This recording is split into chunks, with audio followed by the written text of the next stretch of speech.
This is Stadium to Boardroom. Listen in as top athletes tell their stories on how they developed into successful entrepreneurs and business leaders. They reveal their own aha moment of transformation from the stadium to the boardroom.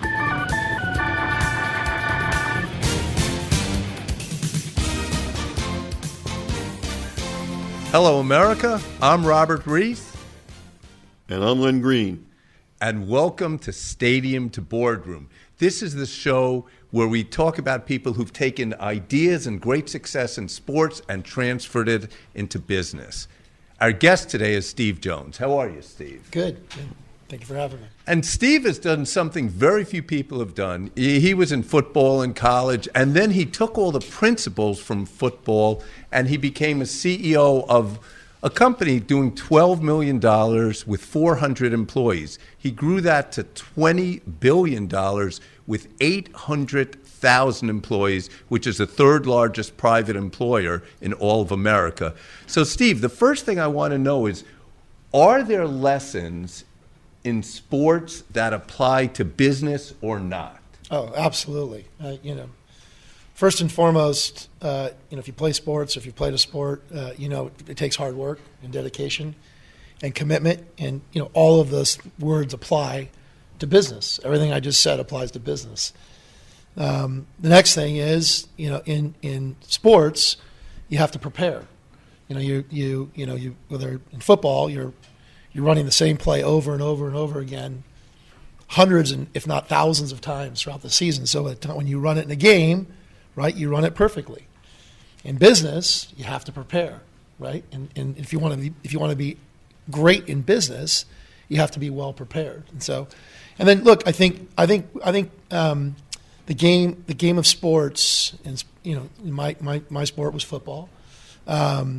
It prepares you in business because you learn how to win and you learn how to lose. And I think those are two important topics. I mean, one, learning how to win. Look, you're going to see a lot of people as you go through your business career, and it's how you win, and it's how you carry yourself with humility, how you treat people, right? And so that will attract people wanting to work for you, or competitors having respect for you. And that's important, right? And it's how you lose, right? And so learning how to lose is a really important thing. And in sports, you're never going to win every game, right? You're going to lose, and learning how to deal with that in business is absolutely critical, because you're going to lose in business. Like, I don't care how good you are, there's going to be a day you're going to lose, right? And 80% of new business startups fail, right, in the first year. So you're going to lose. A question for you. We've had a number of very noted celebrities on, not only in our classroom here at Babson, but also on the shows. And a couple of things seem to come through. That one is the word confidence, and one is the ability to motivate other people. Do you find those two to be very, very important? Well, absolutely. Look, if you're not confident, people aren't going to follow you, right? People aren't going to believe in you. And so, So that's absolutely critical. And to me, leadership, the word leadership in and of itself, my definition of leadership, there's a million definitions of leadership. My definition of leadership is getting people to do what they don't think they can do, right? Yeah. What they don't believe they can do. Yeah. That to me is leader. Like, managing the daily outputs or the metrics of a business, that's management. That's kind of daily accountability. But getting people to believe you can build something, you can do something, you're going to create something, getting them to follow you, that's leadership. Give me an example of that. Like, let's say when you're talking about getting someone to do something they didn't think they could do. I like that definition. What's an example of someone you were working with on your team where that happened? I'll give you a real life example. When I bought the company from the original founders, I went to work for them. We were $12 million in revenues annually. We had 400 employees. In 3 years, we doubled the size of the business. They had owned the business for 35 years, the two original founders. And so they said they wanted to sell. And I said, well, why do you want to sell? And they said, well, we've built this up bigger than we could ever have dreamed of. And I said, this is going to be $1 billion business. And they didn't believe me. And ultimately, I was able to put together. And you were wrong also, because it became a $20 billion I was wrong, right, too, as well. But I remember, talking to the team when we acquired the initial stake in the business, and we were 24 million in revenues. I went on, when I say a road show, it was we were in Southern California. We were basically in Orange County in LA, which is like 30 miles from each other, right? Here to Boston, right? And went back and forth to our two offices, and I told everyone, and I preached to everyone, we're going to build a $1 billion business. We're going to build $1 billion business. We're going to build a national company.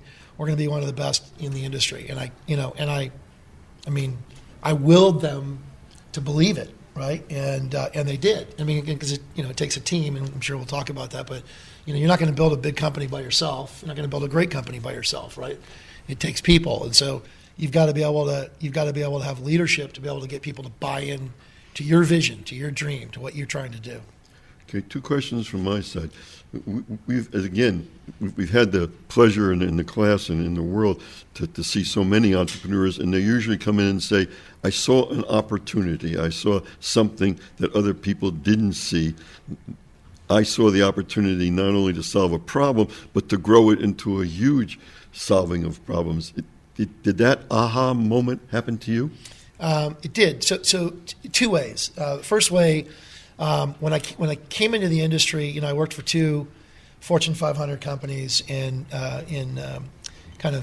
started off in obviously management trainee position right out of college, and then in like a regional leadership role. And so when I came into the security industry, I saw the industry as very unprofessional, and it was very fragmented, lots and lots of small little companies, lots of players, and very few national players. And so when I was, in my previous industries, I was with a company called Aramark, and I was with a company called Browning Ferris Industries, BFI Waste management industry, and the industrial uniform industry. And both of those had nationalized and for that matter, globalized, what was some very basic services, right? So I kept saying, we have an opportunity to do that here in the security industry. So that was kind of the first part. Second part, where the real opportunity came in was right after 9/11. And after 9/11, security all of a sudden became the most important thing in life, right? And so, everyone in this classroom probably remembers Maslow's hierarchy of needs. And so, if you don't have air, you don't have food and water, you're not going to live. But if you don't have safety, right, you can't really survive either. And so safety all of a sudden became a very important piece and motivator. And so we capitalized on that, right? And we did it in a positive way where we became the experts in kind of call it terrorism preparedness and making sure people in commercial office buildings felt safe and secure and what they would do in an emergency. And then our business just flourished. We were growing organically 30, 40, 50% a year, and then we started making acquisitions on top of that. So you can pivot if certain things occur and you see there's opportunity, you can pivot and do things. Absolutely. Look, there's 10,000 plus security companies, and not many of them, really not many of them followed our lead. So everyone kind of went down a different direction. Some didn't change at all. We did, and it obviously, where we are today is because of that. Robert, can I ask one more question? Okay, in this class, because these are young people and they're ambitious and they're going to start their own companies, the question always comes up is there such a thing as a work-life balance? And most of the people, including myself, say, yeah, if you want to be an employee, you can, but if you really want to grow a company, you got to love it, and you can't be worrying about a work-life balance. Is that something along your deed, or are you going to say, no, Ren, you're wrong, you can do both? No, I'm very poor at work-life balance. Matter of fact, I'd say if you work for me, in many cases you don't have a great work-life balance. I'll text you, I'll email you on the weekend, not because I'm trying to be mean, it's because a question pops in my head, and so, on Sunday night I got a text from a big client at Morgan Stanley, and we were handling an issue for one of their kids' schools. And that night I'm calling one of my team members that was in New York City, and it was 11 o'clock at night. And so, if you're going to be successful, success doesn't stop. So, it's a around the clock, 365 day, 24 hours a day deal. And so, and you're in competition with whatever industry you're going in, there's going to be competitors. And so it just doesn't stop. So, look, doesn't mean you don't enjoy life, and you don't get to try to carve out times to do fun things. I make it a point to get home every single weekend, no matter kind of where I'm at, no matter how hard it is. See my kids and my family, but during the week I'm grinding. And thank us we're enjoying it, right? The only guy who's got an easy job is Robert Reese.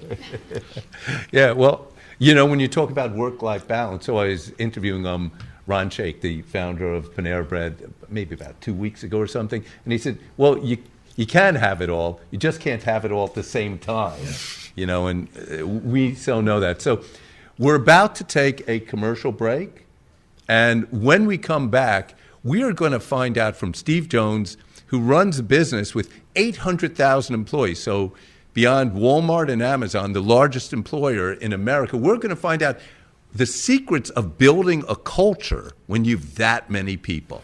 Back in a few.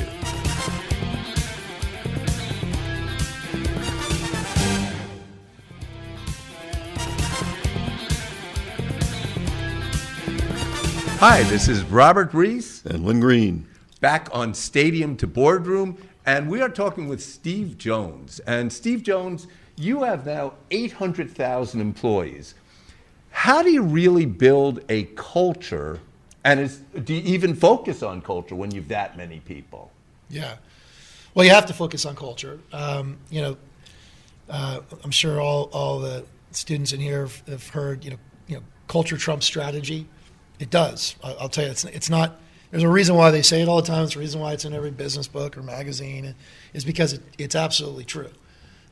We've had great strategy. There's been times in my 25 years in building this company, we've had great strategy, and our culture got a little funky. Somebody on the team that just wasn't fitting in, and it doesn't work. It literally is disruptive to your business. So you have to focus on culture, especially when you have 800,000 employees. Our biggest challenge is with 800,000 employees around the world. We're in 100 different countries.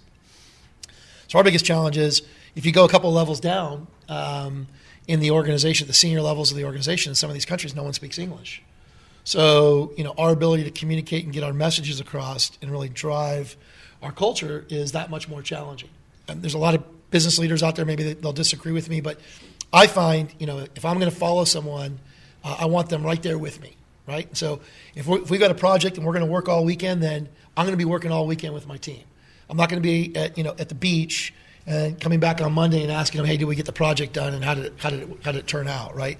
That doesn't build a great culture. It doesn't build respect. I lead from the tip of the spear. Our team leads from the tip of the spear. Anything we ask our team to do, we'll do ourselves. And so I think that's part of what helps build our culture. It really does.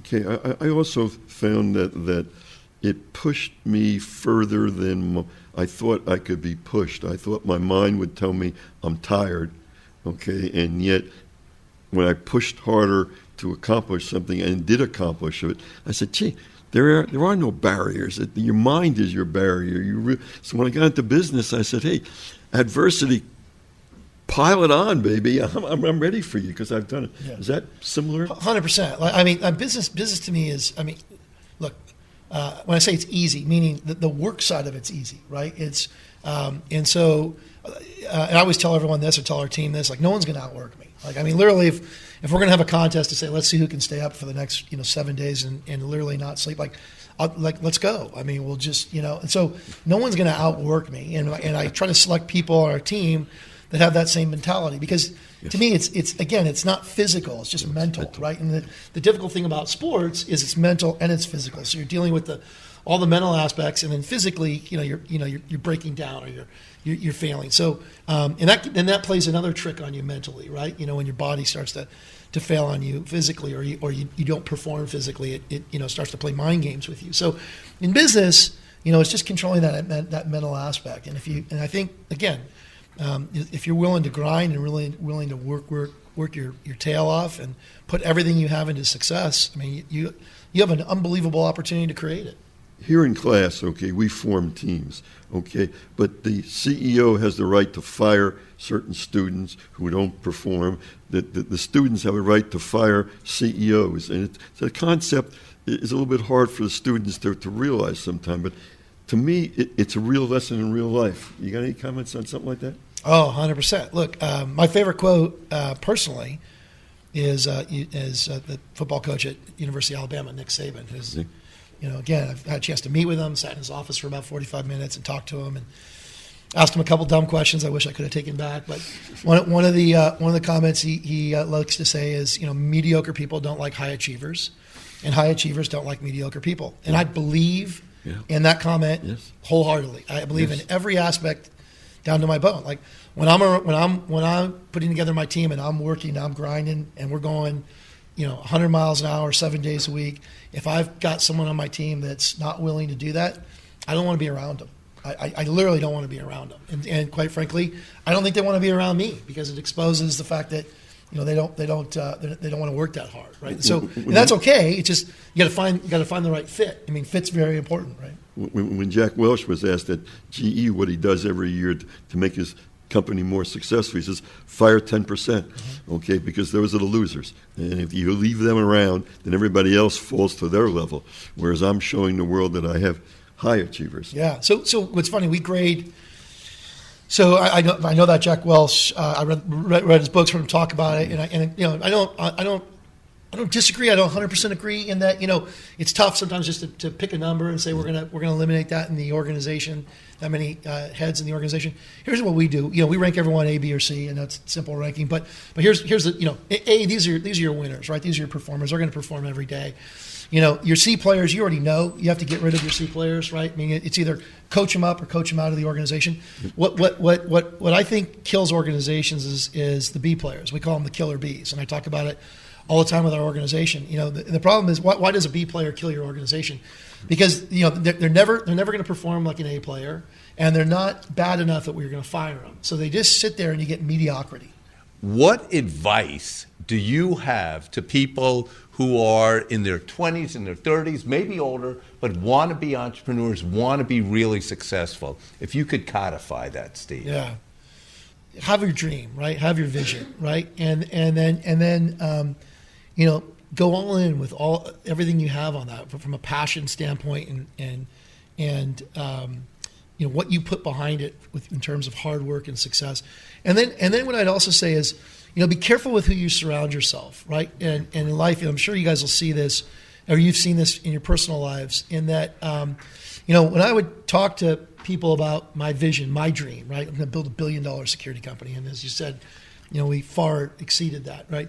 But there were people that would talk like I was crazy. They talked down to me on it, like, "Oh, you're never going to do that. What do you think you're doing?" And so, you got to stay away from the naysayers, right, and the negativity, because there's something about just surrounding yourself with people that don't want you to succeed, or don't want to see you succeed. And they're going to tell you all the reasons why you can't do it. And so, surround yourself with. It doesn't mean I'm not trying to say have yes people around you.